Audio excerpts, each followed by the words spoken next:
السلام علیکم بابای حاجی. من از ناحیه دنقره به زیارت شما آمدم. به شما چند سوال دارم.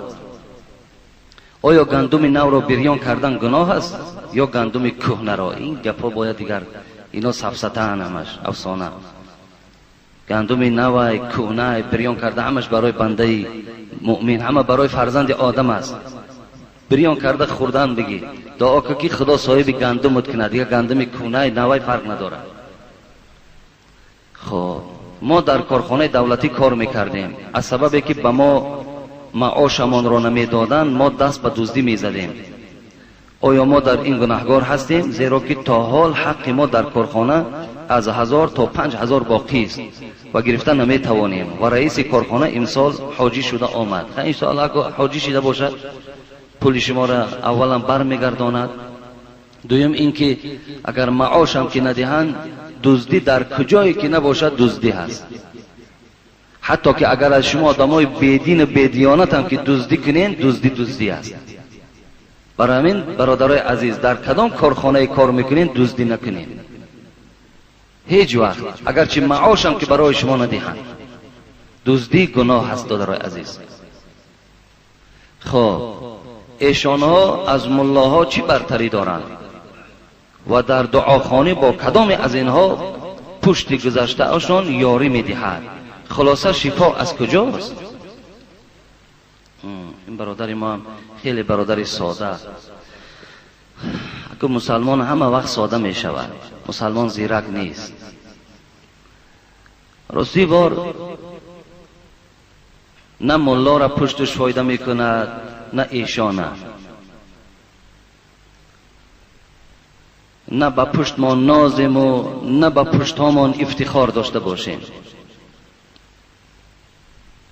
افتخار به پشت کردن میلش من شما را باز نمی دارم. اگر پدر شما یگان آدمی خوب گذشتگی بود، بسیار خدمت کرده است، میلش یادش کن گوی بسیار آدمی خوب بود، خدمت کرد، لیکن با وی تکیه نکن. گرد نام پدر چی میگردی؟ پدر خیش شو اگر مردی. گرد نام پدر چی میگردی؟ پدر خیش شو اگر مردی.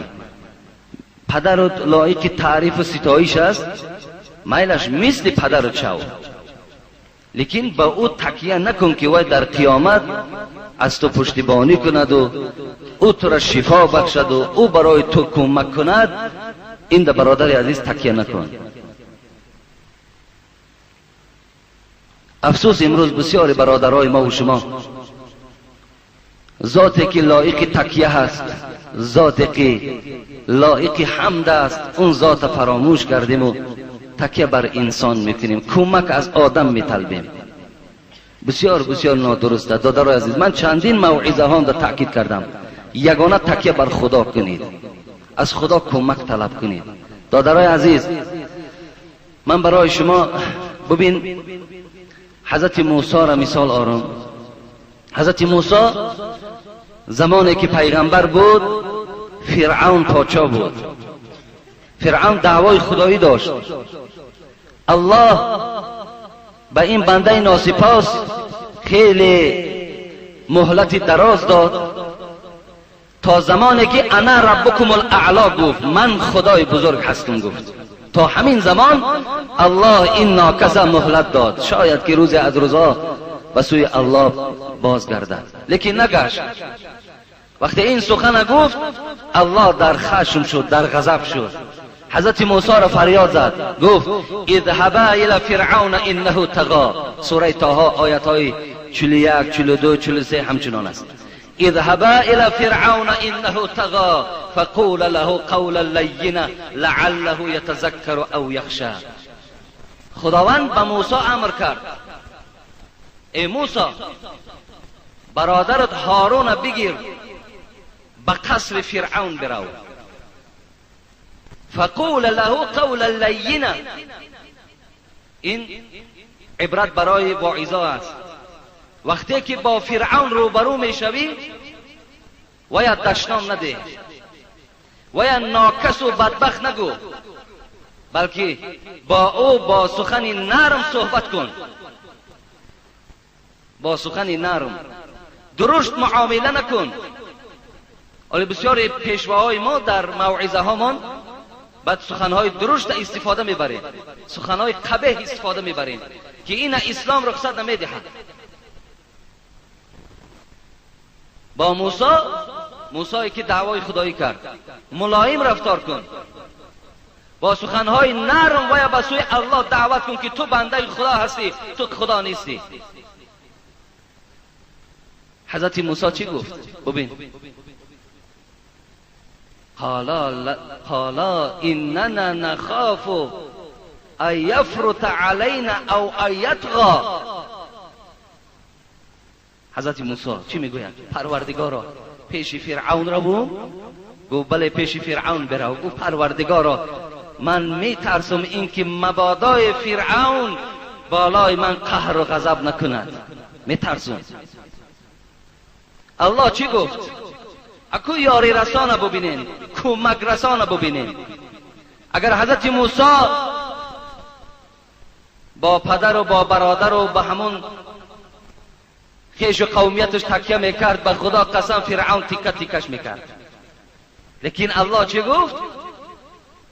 قال لا تخافا اننی معکما اسمع و ارا.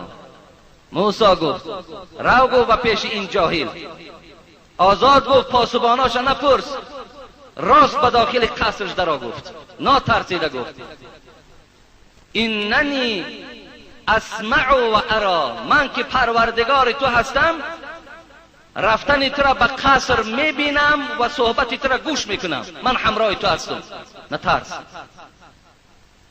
ببین موسی وقتی این مژده را، این بشارت که از خدا گرفت، دیگر برای موسی اون پاسبان ها و اون راهزن هایی که اطراف فرعون گرفته بودند هیچ تکانی نداد.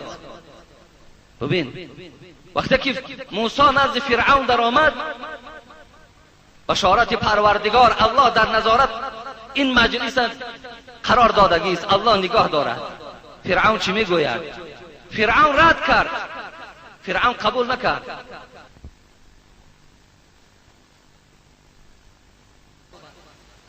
موسی گفت من قوه هر چیزی که دارم الله دارم. و گفت میلش هر چیزی که داری به میدان برار. ببینید دویم حکمت، ببینید دویم بزرگی الله را شما تماشا کنید برادرای عزیز. 70 تن از جادوگرها را فرعون جمع کرد، جادوگرهای وزنین ترین سخت ترینه. میدان روز عید بود، همه جمع شد. حضرت موسی گفت چاش در وقت چاش گفت مردم جمع کنید روشن شود تا که مردم قدرت الله را با چشم ببینند. حضرت موسی یک عصا در دستش داشت، معجزش این بود که وای اژدهار میشد، هر چی که می آمد تناولش میکرد، نابودش میکرد. 70 تن، این قصه قرآنی است، والله علم سوره صافات است. تمام 70 جادوگر گفتن اول شما شروع کنید. موسی گفت نه شما شروع کنید، هر چی دارین گفت شروع کنید.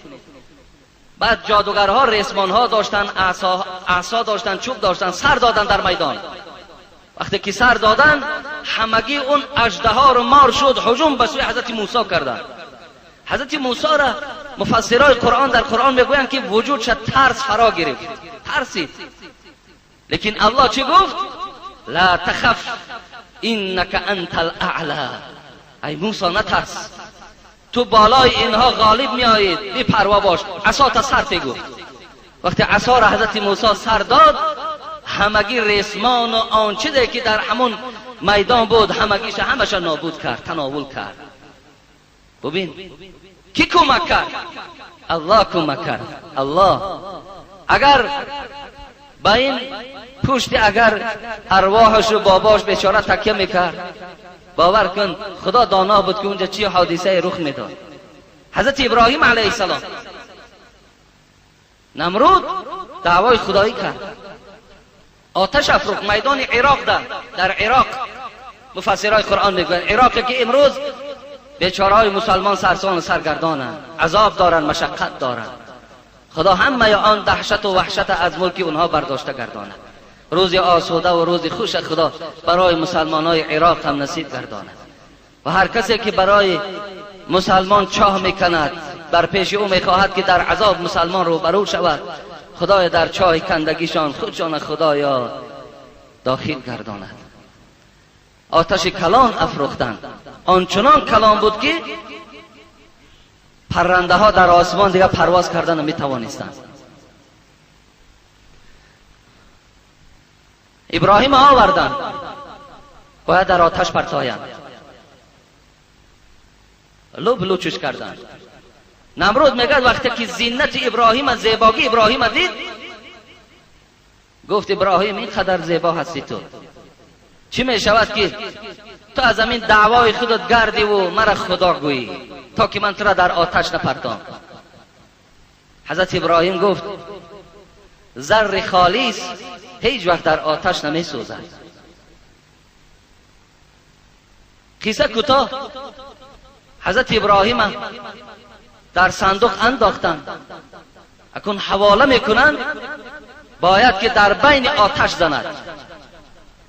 وقتی در آسمان برداشتنش، میکائیل آمد، میگوید میکائیل ملائکه شمال و ملائکه برف و آب همه در دستش. گفت ابراهیم اگر خواهی گفت الحال ابر را پیدا میکنم، تمام این آتشی که چند ماه میسوزد به خاکستر مبدل میگردانم. ابراهیم گفت قسم به خدا من به تو احتیاج ندارم، قسم به خدا گفت من به تو احتیاج ندارم. گفت ملائکه شمال آمد، ابراهیم خواهی اگر همین آتش به خدا قسم در خانه آن دشمنهای تو همگیش داخل بکنم. گفت قسم به خدا به تو هم گفت احتیاج ندارم. میگه جبرائیل علیه السلام به طاقت شد، خدایا مرا رخصت نمیدهی که تا که به ابراهیم کمک کنم. وقتی جبرائیل میگه پایان شد، گفت ابراهیم گفت من برای کمک تو آمدم. کمک میخواهی؟ گفت آن اللهی که مرا آفرید، آن الله با علم خود میداند که ابراهیم در کدام احوال قرار دارد. به این خاطر دعا میکنم که انت واحد فی السما و انت واحد فی الارض. خدایا تو یگانه در آسمان هستی، خدایا تو یگانه در زمین هستی. سبحانک لک الحمد، پاک هستی تو، از برای تو حمد است، از برای تو ستایش است. هر چی که اگر پستی زدم الله فقط به تو رو می آرم. خدای خود دیده ایستاده ای. ببین وقتی الله صدای ابراهیم شنید، به این آتش چی گفت؟ یا نار کونی بردن و سلاما علی ابراهیم. ای آتش گفت زمان ابراهیم در داخل تو میزند، برای ابراهیم من خنک شو و چمنزار بگرد. آتش به همون چی شد؟ روبرو شد. کمکی کرد؟ الله کرد. برادرای عزیز و گرامی، قصه رسول اکرم صلی الله علیه و سلم، ابو جهل چی پلان کشید؟ شب نابود میکرد پیغمبری خدا را، لیکن الله چی گفت؟ ای حبیبی من یک خاک در دستت بگیر، بیرون شو و جعلنا من بین ایدیهم سدا و من خلفهم سدا فاغشیناهم فهم لا یبصرون. شفت کن بالای چشم این مشرکا پرتاب. کی کمک کرد؟ الله کمک کرد. وقتی در غار در آمد، ابوبکر صدیق میلرزید از جانب رسول اکرم، لیکن رسول اکرم چی گفت؟ لا تحزن ان الله معنا. ابوبکر نترس، گفت چی میگوی در حق دو نفری که سیوم او خدا باشد؟ چی میگوی؟ گفت چی میترسی؟ دادرای عزیز، هیچ وقت تکیه بر هیچ کس نکنیم، فقط روی به خدا بیاریم، فقط کمک از خدا طلب. اگر جمله جهانم خصم گردد، نترسم چون نگهبانم تو باشی. شاعر میگوید اگر جمله جهانم خصم گردد، همه دنیا اگر دشمنی من شوند، نترسم چون نگهبانم تو باشی. هیچ وقت نمیترسم زمانی که نگهبانم تو باشی. زی شادی در همه عالم نگنجم، اگر یک لحظه غم خارم تو باشی. اگر یک لحظه غم خارم باشی، به خدا قسم دنیا و آخرت برای من شادی می بخشد، برای من شادی می آرد. زهر از عطای خلق هرچند که دوا باشد. در آشخانه شهر کراچی پاکستان نشستگی بدیم، آشخانه افغانها بود. در همون دیوال همین مصرع ها را من یافتم، از همونجا کتابت کردم. زهر از عطای خلق هرچند که دوا باشد. حاجت ز کی میخواهی؟ آنجا که خدا باشد. آنجایی که خدا هست حاجت به کی میبری؟ دادر عزیز، آخر نخواه که همین چوی توغ برای تو فایده بخشد. کی بیدار میشه؟ کی از همین شرکیات شما دور میشین؟ نخواه جای خدا باشد یک موره چشمی در گردن گاو تو، در گردن خود تو، در گردن کودک تو، در گهواره های کودکت کشال باشد. آخر شما نخواه که از این چیزهایی که غضب خدا را بیدار بکند شما رجوع به منها کنید. دادر عزیز، رو به خدا بیارید، از خدا کمک طلب کنید، انشاءالله الله شما را کمک میکند. دادر عزیز، نه ایشان پشتش کمک میکنند نه ملا را. کمک کننده ما الله هست. خب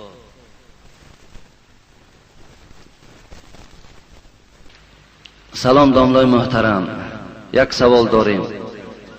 اگر شخص برادر یا رفیق با برادر یا رفیقش یگان خانه یا ماشین تحفه یا بخشد، بعد چند سال چیزی بخشیدگیش را پرسد، شخصی گرفتگی قرضدار می شود یا نه؟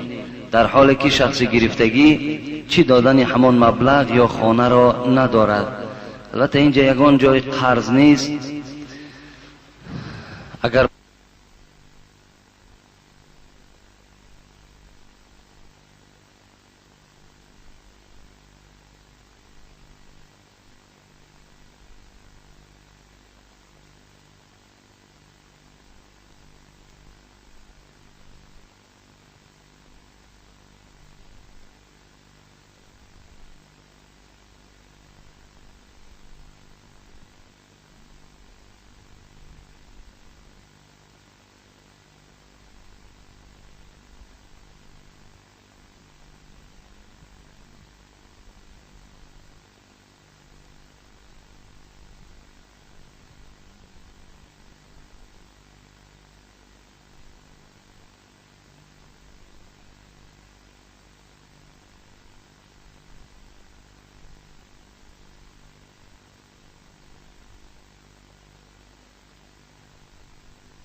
اینجا سوال داده است که کمتر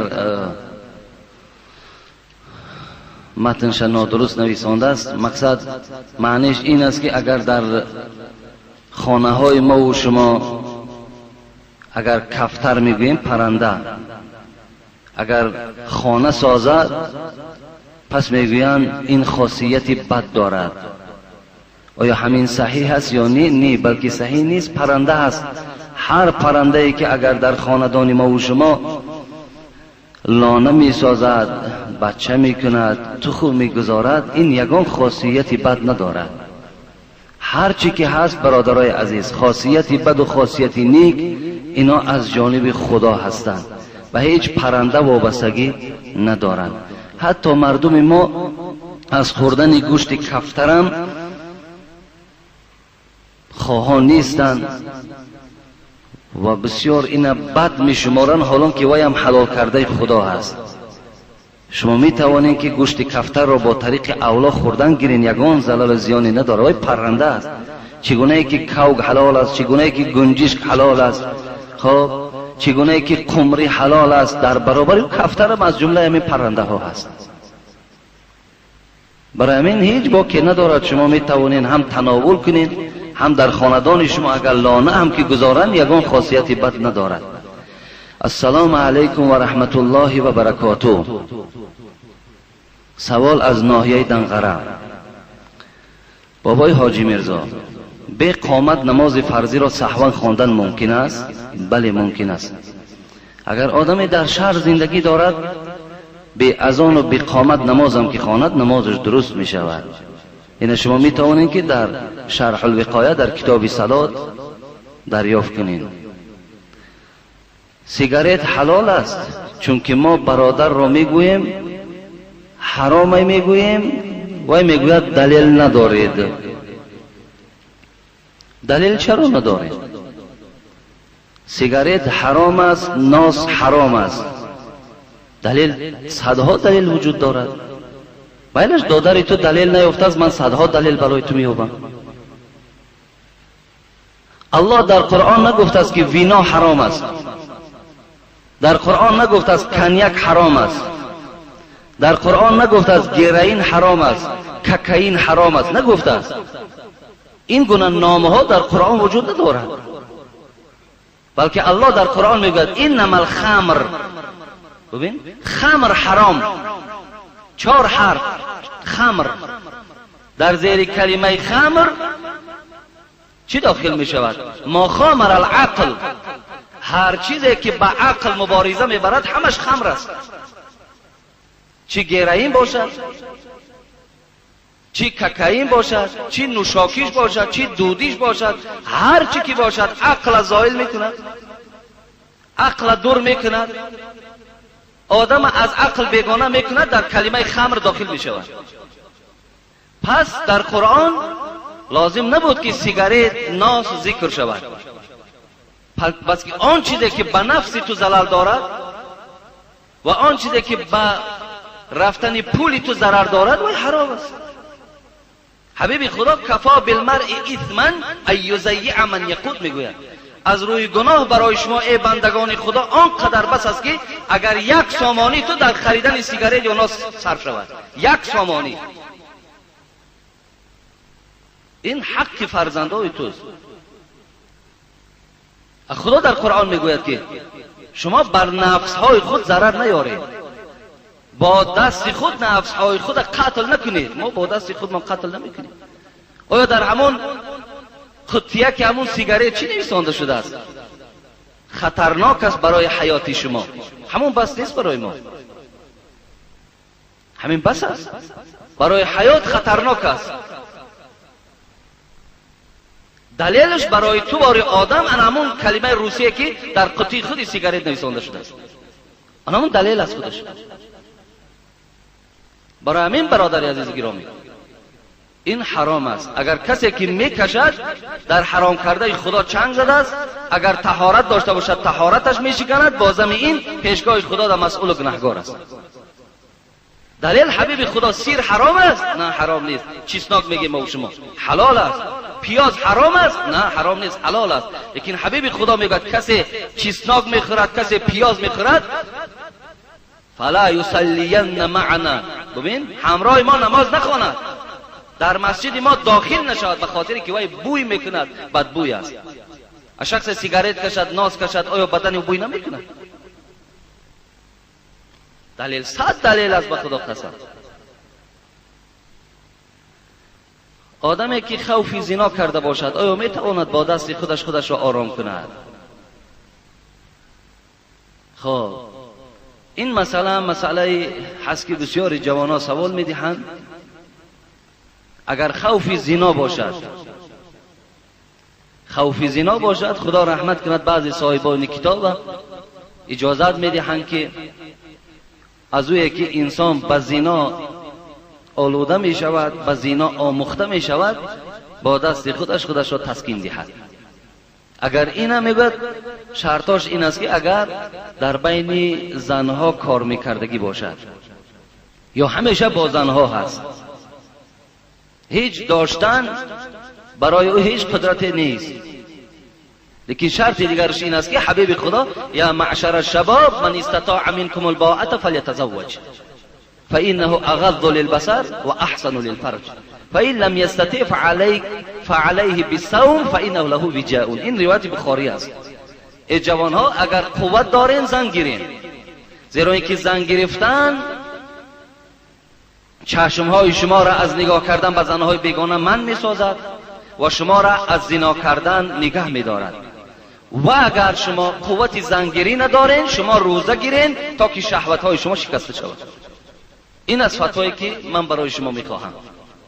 در کتاب وجود دارد که انسانی که اگر جوانی که با این عمل آموخته می شود دیر نگذشته تا سینی 40 بلند تا 45 اگر با این کار سخت آموختگی باشد تمام دیگر وی از جمله مردها بیرون می شود.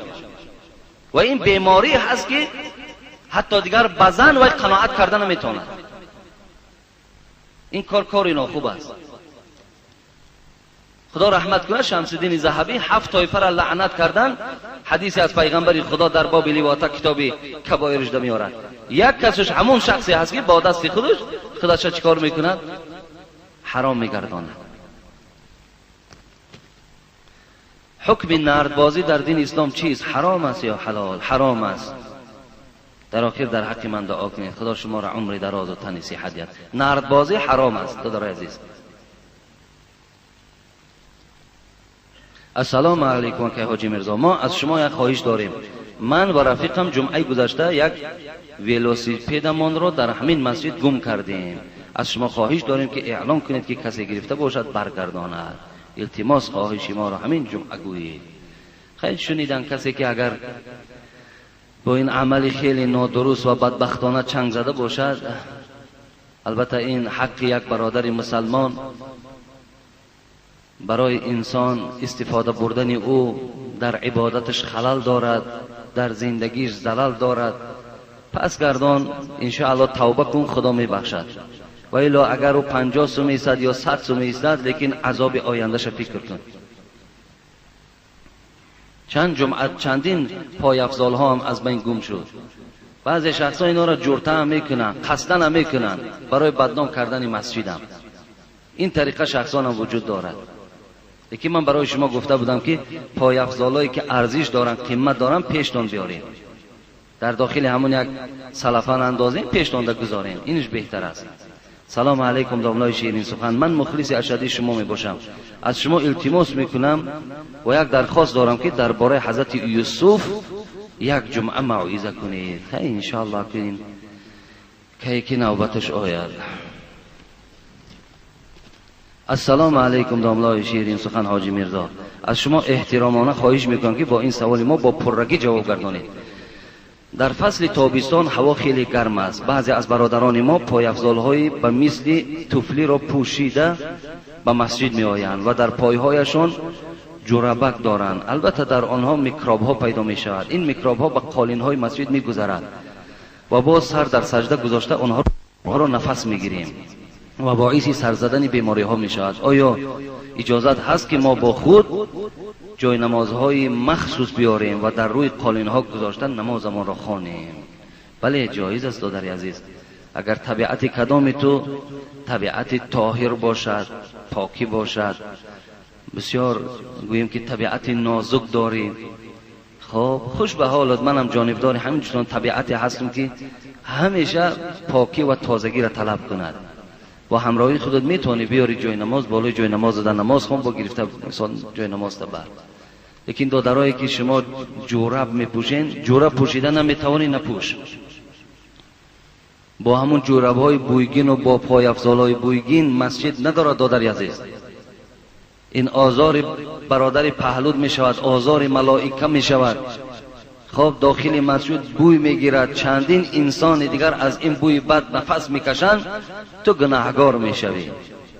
روز جمعه هست، غسل کنین، خوشبویی ها زنین، پای هاتون تازه شوین. آری با بعضی برادر زیارت میکنی، باور کن اگر پایش جدا بوی میکند، زیر کشش جدا بوی میکند. آخی شکر اینقدر آب ببینین، اینقدر صابون ببینین، آخی چی کم بودی است. بدنهاتون تازه کنین، خوشبویی کنین، همراه خود باز یک خوشبویی دائم گردانین. اینقدر خوشبویی در بیرون ها در سودا هستند. گرداندن خوشبویی همراه خود این ثواب است. همراه خود دائم خوشبویی داشته باشین.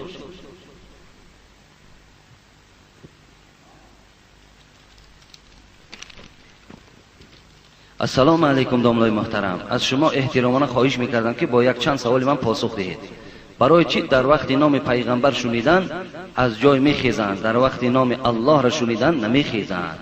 که ساده کرده فهمانید. راستی بود من خودم نمیخیزم و خیستنش در کتاب مجموعه الفتاوا که خلاصه الفتوا را حواشیش است، خیستن تعظیم در نام رسول اکرم مکروه میگوید. برای همین صلوات روان کردن واجب است. وقتی نام محمد شنیدین شما صلی الله علیه و سلم گوین. دادرای عزیز، اگر از جات خیزی و صلوات نفرستی تو گناهگار هستی، خیستن تو به تو فایده نمیبخشد. صلوات واجب است. شخصی که زنا کرده گناه کرده به مانند زنا، عرق نوشی، باز آمده در نزد رفیقانش از این کارش شرم ندانسته تعریف کند حکم او چیست. ولی بسیار رسالی بنده هایی که عرق نوشی کردند، زناکاری کردند، بدفعلی کردند، باز امروز نشسته همان گناه را لذت چه در بین مردم مسلمان حکایه میکنند. حبیب خدا میگوید آن زمانی که شما گناه کردین خدا گناه را نویساند، دویم باره وقتی که تکرارش میکنی باز دویم باره می نویسش. و از گناه باید که ما توبه کنیم، نه لذت بریم. عیب است برادرای عزیز. ولی بسیاری برادرای ما و شما از دوره های شوروی که خیلی با گفتی خودشان بسیار لذت و بسیار یک فراهمی به دست آوردن، اونها را باز امروز در بین بعضی همون کلانسالها در بین کلانسالهای خودشان حکایه میکنند. این عیب است به خدا قسم. برای آن گناه ها ماها باید خجالت داشت، شرمندگی داشته باشیم. باید که آب چشم داشته باشیم که خدایا این روزای خیلی بد بالای سر ما نگه داشتی. سیوم، برادران نمازخوان هستند که ناخن خود را دراز میکنند. در این باره قرآن و حدیث درست نیست. خب خداوند همیشه این برادرم دعا طلب کردن در حفظ امانش نگه دارد. ناخن‌های دراز میکنند، جوانالی هست یک تا نیم تا ناخن دراز میمانند. این هم عادتی با یگان یهودی است یا نصرانی است یا یگان بدبخت دیگر است. این عادت مسلمان نیست. مسلمان دائم ناخنش باید گرفتگی باشد. ناخن‌ها باید هیچ وقت دراز نباشند. دادرای عزیز،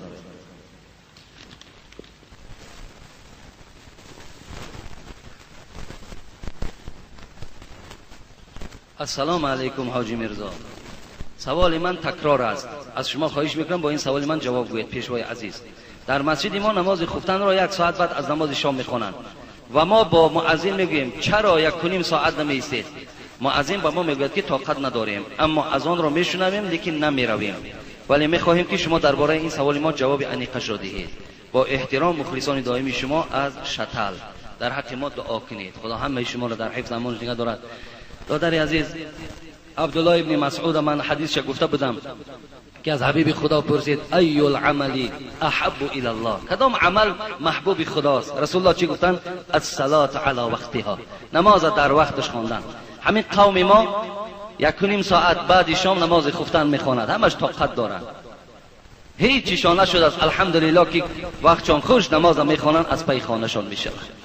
همه این برادرای عزیز روز به روز ایمان ها ضعیف شده ایستاده است. روز به روز شریعت ما آن چیزی که طبیعت ما میگوید به طبیعت خودمان رفتن میگیریم. آن چیزی که اسلام میخواد، قرآن میخواد، به ما و شما روی نمیاریم. خدا رحمت کند صوفی الله را، دل جدا زبان جدا باشد او کجا طاعت خدا باشد. جسم در خانقاه و دل در سیر، این چنین بندگی چی خط و چی خبر. دست در سبحه، زبان در یاد، دل در انجام دنیوی فریاد. ظاهر خود حرقه پوشی ها، باطن خود مکر و فریبی ها. ظاهر تا میبینند میگوین از تو در ایشان و از تو در ملای خوب نیست، لیکن باطن خود مکر و فریبی ها. داخلت آنقدر مکر دارد، آنقدر مردم فریب کرده ایستاده ای که دیگر هیچ حساب ندارد. حضرت صوفی الله یار خطاب میکند به اینا، چی میگوید؟ این چی طاعت چی بندگی باشد، مردنت به که زندگی باشد. او خدا پروای این عبادت تو ندارد. اگر کنی بجا بیاری خوش به حالت، نکردی دادر عزیز بعد هم 1 ساعت هم رفته از جماعت دور نمانین، با جماعت نمازاتون خوانین. السلام علیکم دولت عزیز و گرامی. آیا حدیثی هست که میگویند از نام پیامبر حب الوطن من الایمان؟ حدیث پیامبر هست یا نه؟ حب الوطن من الایمان من بار اینه برای شما گفته بودم، در اطرافش اختلافی زیاد است. خدا رحمت کند علی قاری را در کتاب موضوعات آورده است. خوب میشد که حب الوطن من علامت الایمان میگفتیم، اینش بهتر بود. باز از علامت ایمان دوست داشتن وطن است. وطن مون دوست می‌داریم، وطن مون احترام میکنیم، برای وطن مون بهبودی میاریم. اون کسانی که در این وطن ما زندگی میکنن نیکخواه اونها هستیم. برای من این یکون جای غلطش نیست. دادار عزیز، السلام علیکم حاجی داملا. من یک کارمند شعبه داخله هستم. 5 وقت نمازم را، یعنی ملیسه هستم، 5 وقت نمازم را میخوانم. جمعه را وابسته به حالتهای کاری هم هست. از نصیحتهای شما خوشنود هستیم. یک سوال دارم. ما بعضی شب زنهای بی ترتیب را و مردهای اوباش را از راهات دستگیر کرده به ملیسه خانه میاریم. آیا این کار ما نیز ثواب دارد یا که آنها را خانه هاشون بریم؟ نه، همان ملیسه خانه بریم. اونا خانه را ارزنده نیستند. آن کسی که کوچه را به ترتیب میکند، آن کسی که تأثیرش گویم خصلت‌های ناخوب او در جامعه اینقدر ضرر کلان میارد، وای ارزنده عذاب و شکنجه را دارد. برای همین برادر عزیز، اولا خوش به حال تو که هم کاری حکومت و هم کاری وطنداری تا به جا میاری، هم در برابر این عبادت خدا را میکنی. خوش به حالت. فراموش نکنید برادرای عزیز، هر کی در هر جایی که کار میکند وای بنده خداست. در برابر کار باید بندگی خدا ادا شود. هیچ کار باید پیش عبادت ما و شما را نگیرد. بگذار برادرای عزیز کار کنین، مهنت کنین، آباد کنین، حمایت کنین، حفظ کنین وطن را، لیکن در برابر این ساعت عبادت خدا باید فراموش نشود. بهترین عمل است وقتی که تو یک دختری بی ترتیب یا یک مرد اوباش را از راه میداری، آورده مثال برای او مصلحت های مفید میدهی. اگر خانه هم که برای با پدر و مادری و اگر صحبت کنی، خوش به حالت برادر عزیز. من بسیار منتدار هستم. من خیلی امروزا میشنوم که برادرایی که در امنیت و در داخله و در سوت و پروکراتوره هایی که کار میکنن باز در برابر این نماز میخوانن. به خدا خوش به حالتان، خوش به حالتان. شما ان شاء الله برد میکنین، هم اینجا را آباد میکنین، هم آخرتتان آباد است. خوش به حال همه شما.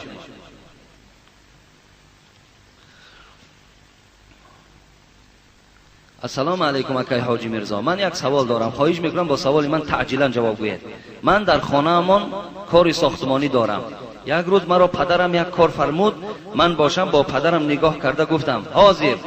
برادرم می آید کار را سر میکنیم. پدرم به من گفت طرف من نگاه نکن، در چشمت فلان کنم. و باز مرا چند دشنامه‌های قبیح داد و مرا گفت که تو حرامی هستی. بعد من به پدرم گفتم که اگر من حرامی باشم خیر مرا عاق کن. پدرم به من گشته گفت عاقت کردم. رو کجایی که میروی؟ از شما خواهش میکنم اکای حاجی میرزا، آیا من عاق پدر شدم؟ در حقیقت در حق من و پدرم دعای نیک کن. از این کار 3 نماز جمعه گذشت. من و پدرم نمازخوان هستیم. جوابش را در مسجد شما انتظار هستیم. ان شاء الله دادر عزیز، شما عاق شدگی نیستین. عاق خودش چی است؟ اما پدر و مادری که فرزند عاق میکنین کمتر فکر نمیکنین از آینده فرزند. وقتی که وای عاق کردی، در مردم ما همین است که عاق کرد تمام، دیگر من هر چی که کردم همش بیهوده است. مقصد دیگر برای من مسجد و نماز چی در کار؟ اکنون راهی دیگر همون میخانه و راه دزدی و راهزنی را برای خود اختیار میکنم، برای که دنیای من سوخت. مقصد همین است. شما چه خیل پدر هستین، چه خیل مادر هستین؟ آیا راه تربیه همین است؟ این راه تربیه نیست. بگذار فرزند نافرمانی میکند، بی عقلی میکند، نادرست رفتار میکند و یا با طریق مصلحت درست کردن ممکن است، لیکن عاق کردن این وظیفه ما و شما پدرها و مادرها نیست. عاق نکنین دادرای عزیز. عاق، افسوس که اکنون عاق شما اول یک خیلش عاق میکند در یک مسئله که برای دنیاش است. کو یگان تات عاق که فرزند مسجد نرفتنده، بچه مسجد نمیره، عاقد میکنن، در عمر در زبانت نمیاری. برای خاطر اسلام هیچ وقت تو مثال نمیاری که من مثال بچم عاقد میکنم اگر نماز تا نخوانی، بچم عاقد میکنم اگر سر تا نمیپشانی. این ده نمیگوی. لیکن برای یک کار دنیا یا برای ساختمان یا برای که یک پدر بچه‌ش گفته است برای من سیگارت بخر، گفته است که نه سیگارت نمیخرم. گفته است که نخری بچم عاقت کردم. آق قسمین این بازی از باور کن، پیش از آنه که خودت عاق میکنی خودت عاق میشه به خدا. این چی کار از خودش؟ اسلام مسخره نیست که آخه عاق کردن درست نیست. عاق نکنین، تربیه کنین.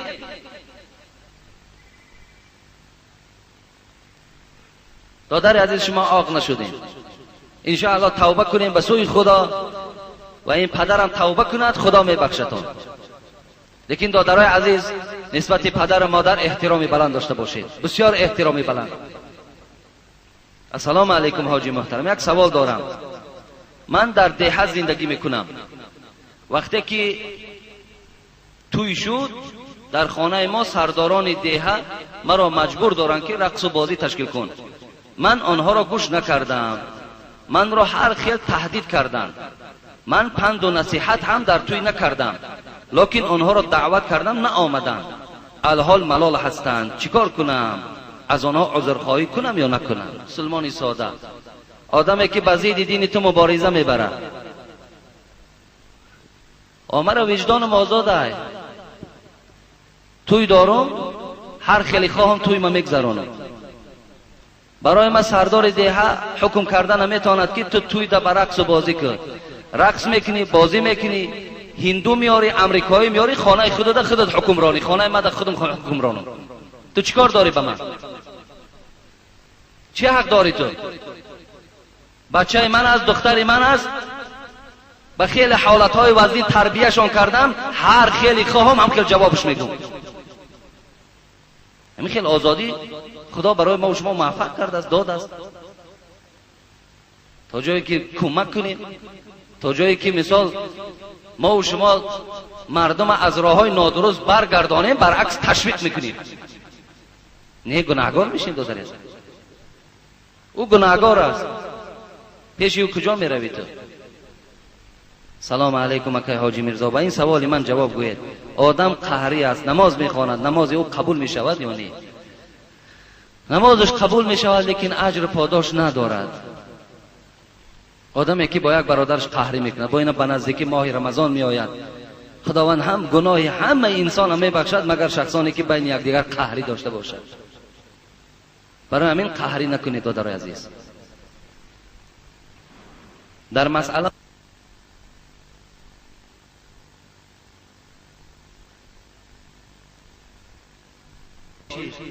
ما از شما همین است که یک جمعه در باب جمال دیدار پروردگار صحبت میکردید. انشاءالله خدا خواسته باشد این جمال دیدار پروردگار یگان جمعه میبخشیم. خدا خواسته باشد چگونه بنده مسلمان به دیدار پروردگارش روی برو میشود. خیلی نعمت خیلی بلند است که وقتی بنده با پروردگار رو برو میشود. استعمال کردن این نوع سیگارت طهارت را میشکنه. در آخر در حق ما مخلصان دعا کنین. من سوال اول در جواب گفته بودم، میتونین از اونجا شما این جواب بگیرید. السلام علیکم داملا، شما در یکی از صحبت ها گفتید که برای روزه های ماه رجب هیچ دلیل وجود ندارد، ولی وقتی که ما بر ریاض الصالحین نظر کردیم در آنجا حدیثی صحیح پیدا کردیم با روایت امام ابو داود که در آن رسول اکرم بر روزه گرفتن در این ماه توصیه دادند. راوی این حدیث که راوی میگوید که رسول الله 3 بار این سخن را تکرار کردند. میتوان متن پره حدیث را در کتاب نامبر شده بخوانید. آیا این حدیث دلیل شده نمیتواند؟ سوال فوری است. دادر عزیز، در ریاض الصالحین بالکل وجود ندارد. این تهمت نکن که در باب ماه رجب حدیث باشد که پیغمبر 3 بار ما را توصیه به گرفتن داده باشد، قطعیاً وجود ندارد. تو تهمت میکنی. و این خاطر تو اگر بسیار خوب میشد رقم حدیث می نویساندی، من در بین مردم میخواندم. برادر عزیز، من برای شما گفتم اگر دلیل هست، حجت هست، بیان کن. نام کتاب، رقم حدیث در کدام صحاح 6 وجود دارد، من در بین مردم خوانده دهم.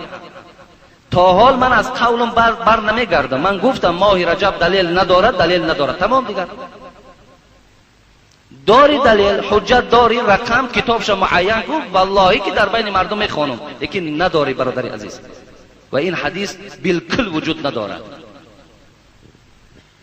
در ریاض الصالحین. خب آخران سوال میخوانیم.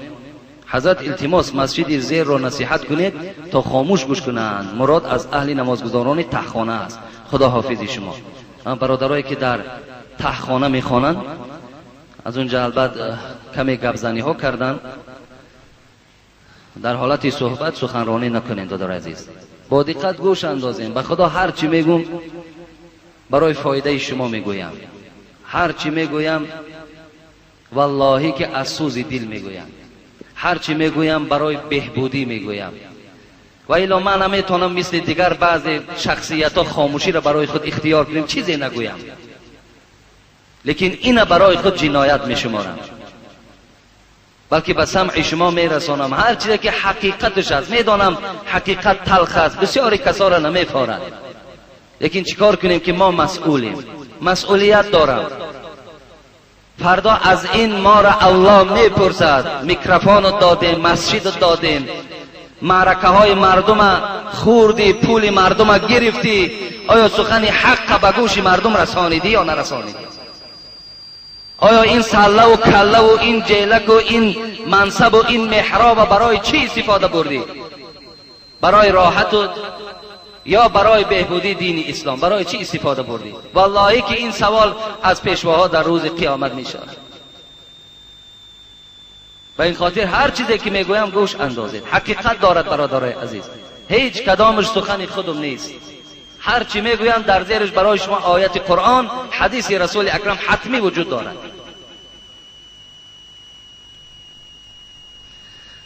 دعا کنید. حاجی مظفر مهمان هستند، یک مبلغ دادن برای آبادی مسجد. از جنازه کوچه پرتاپاپو که گم شده گزاد سامانی است. این نام‌ها دیگر ارزش ندارند در جای ما. دیگر تمام نامه‌های تاجیکی میمانیم، نامه‌های گذشتگان ما نمیمانیم. اینا چی خدمت کن در ما و شما که اینقدر از دروازه هامون حتی نامشون گم نمیکنیم. یک برادر از خرمن یک تانه علی بست روان کرده است. یک برادر او گلاک آورد. در حق پدر و مادر فرزندانش دعا کنید. اونجا برادر محمد شریف. خب یک برادر از مسکو عمر برادرمان یک مبلغ دادن برای آبادی مسجد دادن. فرزندشان یاسین جان گفتن در حقش دعا کنید. در حق اوستاها عبدالجبار و شیراوگن و بابای حاجی شاهین که همیشه در این خدمت مردم قائم است دعا کنید. برادر کامل محمد شریف با او گلاک آوردن، اینا هم دعا کنید. در حق آنهایی که در صندوق خیریه دعا میکنید.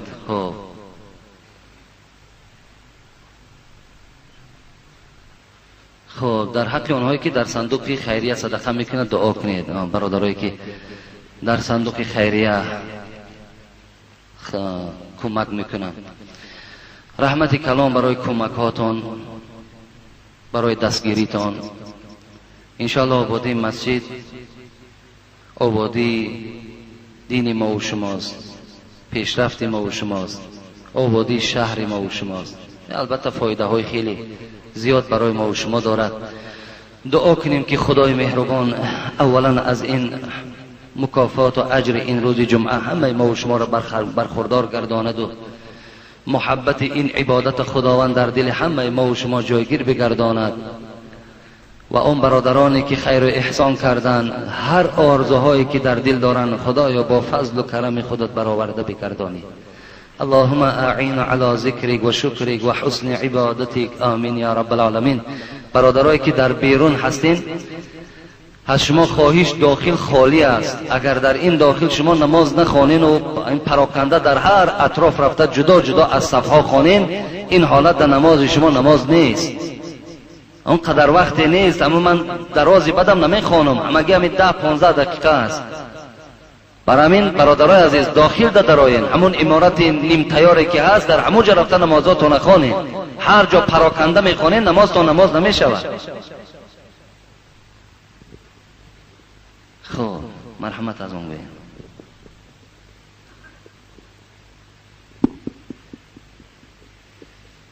الله اکبر الله اکبر الله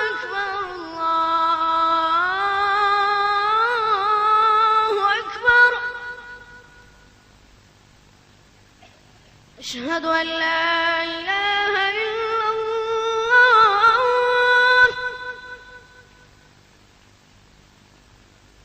أشهد أن لا إله إلا الله.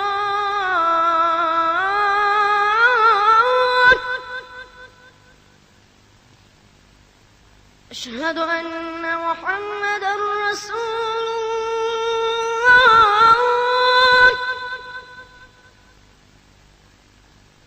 أشهد أن محمدا رسول الله.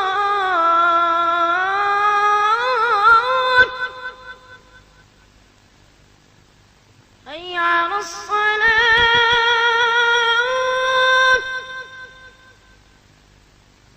حي على الصلاة.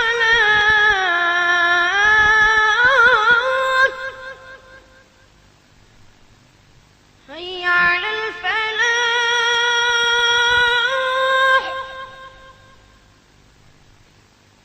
حي على الفلاح.